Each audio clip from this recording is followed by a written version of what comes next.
যিজন মানুহে পলিটিক্স নকৰিব বন্ধু বুলি পলিটিক্সৰ পৰা যোজন আঁতৰত আহিছিল তেওঁক আনি ৰাজনৈতিক বিষয়বস্তু কৰি পেলালে। কংগ্ৰেছ দলে নিৰ্লজ্জভাৱে মহান শিল্পীগৰাকীক ৰাজনীতিলৈ টানি আনিছে।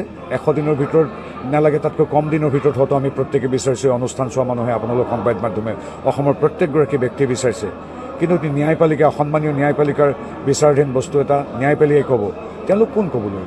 তেওঁলোকে বিচাৰৰ অধিকাৰ আছে। মই যেনেকৈ বিচাৰিছোঁ, আপুনি বিচাৰিছে যে আমাৰ প্ৰাণৰ শিল্পীজনৰ মৃত্যুৰ ৰহস্য ফাদিল হ'ব লাগে, দুখীয়া শাস্তি পাব লাগে, প্ৰত্যেক অসমীয়াই বিচাৰিছে।